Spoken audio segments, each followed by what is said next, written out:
Hello everyone, nubkeks here. Welcome back to Nub Raids. We're a little bit late with the video today, but hopefully in time for you to make good use of Bambus Fourleaf, the recent fusion, and especially with our first non-Corpulent Cadaver Hydra Clash, right? He was still sticking around for like the first day of last Hydra Clash, so it was really hard to judge how people are doing, what teams they're going to be doing. So certainly I'm excited to dive in and do a lot more Hydra content now. It's not about Cadaver. But let's take a look at this team. Before we do, someone's like, oh, where's your hair gone? It's just tied in a ponytail. Don't worry. Don't worry. Every time I tie my hair up, people get upset. It's understandable. I get it, but it's still here for now. But check this out, guys. This was actually from in my Discord. Jimmy G Shoots says, a la Deadwood Jedi, I'm calling this the Supreme Dragonfly Warrior comp. And what is amazing about this is we have a Nightmare team doing 169 million damage on Nightmare difficulty. So Bambus Fourleaf, super viable on Nightmare. Fantastic. So this is cool. It's always dangerous. I think I thought I was being really clever when I named my first comp like Deadwood Jedi did. And I don't know. Someone said like the words I used actually meant fart in slang in some language, which is always disappointing. You're like, oh, I didn't know that was slang for a fart. And it makes it much less epic then. I haven't had the courage to name a comp since then. But yeah, this is cool. What is going on here? Well, this is, I presume, an adaptation of my counterattack composition that I built for Hydra before. And this is really cool. So if we look at the builds for this, I think the most interesting one definitely is Bambus 4. In fact, let's talk about what Bambus is bringing to this team and how this team works. How do you put it together? Because I think Bambus is bringing several crucial things. Very importantly, very, very, very importantly, a couple of the most underrated buffs and debuffs in this entire game. Increase accuracy, and also AoE decrease accuracy. Then he's also, of course, bringing a shield with buff extension, right? Extends all ally buffs. So this is very important, because when we look at this team, what we actually have is two champions with buff extension, which is, going to make all of these buffs extremely reliable. And you can actually do some really sneaky things. Increase accuracy with double buff extenders is extremely reliable. You're going to have it up all the time. So suddenly your accuracy requirements have gone way down.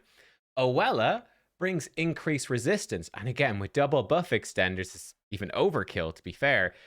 But that increased resistance is going to be up all the time. And you combo that increased resist with decreased accuracy from Bambus, even a decreased accuracy as well from Uko. So doubling up in the decreased accuracy to make it have good uptime, to make it be reliable.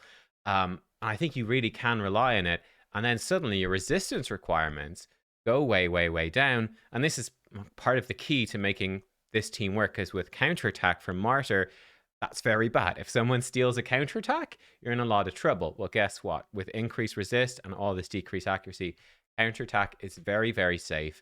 And you can completely resist everything the heads do, even with really low accuracy values, which is just an awesome way to build a team. Let's jump, like I said, Bambus is the most interesting build. Let's jump to Bambus first. In my guide on Bambus, I showed him off in Avenging as being just an amazing way to make this champion work. Because you put him in Avenging, and every time he gets debuffed, he's got a really high chance to counterattack. Like if he gets 2 or 3 debuffs, he's almost definitely going to counterattack with his A1, which is potentially an AoE with decreased speed, and it puts him to sleep. So he keeps putting himself back to sleep every time he gets hit. He counterattacks and puts himself back to sleep, which means he can do this active effect on his passive every single time, right? Throw all of his debuffs back to the enemy with the highest resistance, and it cannot be resisted. And of course, then he's doing this pseudo cleanse, this 50% chance of cleansing the team as well, because he's constantly putting himself to sleep. No problem. So that's really cool.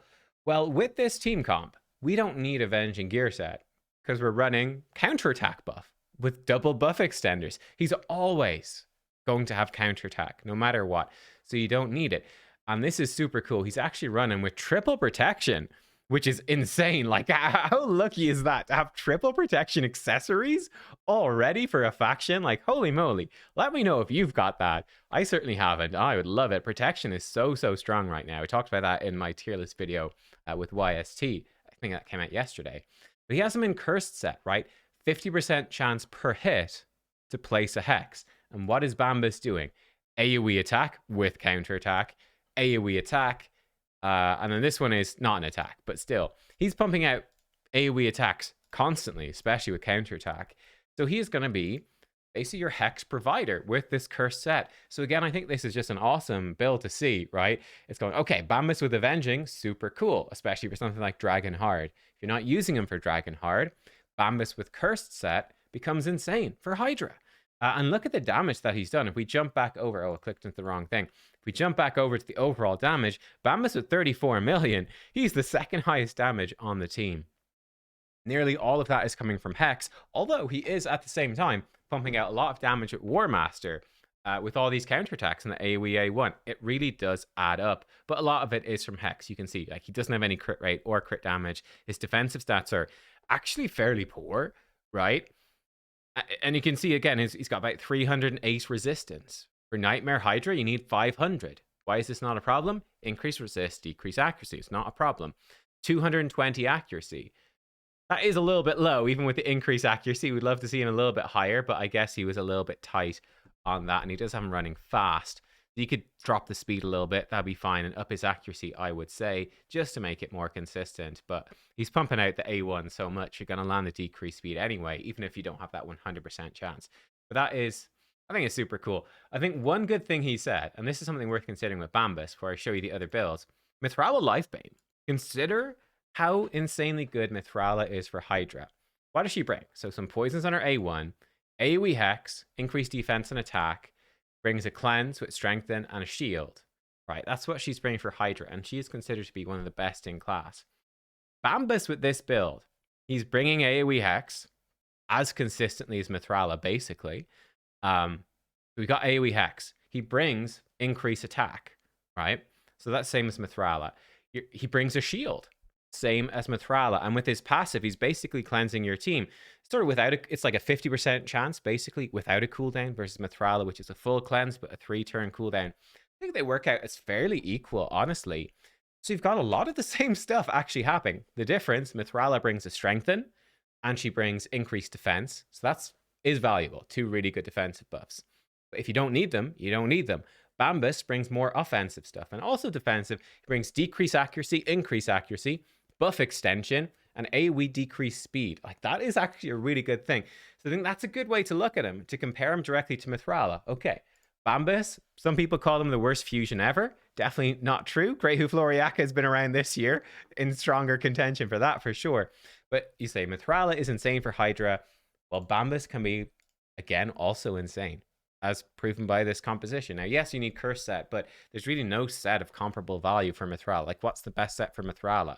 I don't know, in theory, that's probably like Relentless, but, you know, that does bring some extra value in terms of more cleanses, but it's not crazy. Also, not to mention, Bambus is going to do way more with poisons from his passive onto Head of Suffering than Mithrala would do. Maybe you've got a small chance to max out Head of Decay's debuff bar. That could be a slight problem, but I think it shouldn't be a massive problem.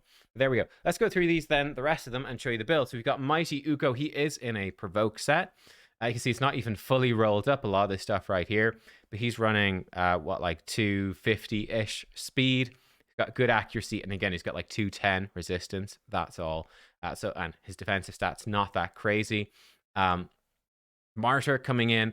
Again, decent speed, about, 240-ish speed. She does have 100% crit rate. Again, 270 accuracy, 270-something. 270 accuracy and 270 resistance. That's fine. She's actually in a reflex set to bring her cooldowns down. That's pretty valuable, I think, right? Her provoke is guaranteed, but it's a 4-turn, so making that more consistent is nice. I think the counterattack and increased defense, that's going to be up basically all the time because the buff extenders anyway. But there's no harm in bringing the cooldown down, so that is cool. We've got Supreme Galek. This would be the one that is obviously by far the hardest to get. We've got 3 fusions, an epic, then a regular legendary. So that's the hard thing to pull. And obviously to make this comp work, we talked about with Bambus, you need counterattack. You could run Valkyrie. That would work as well.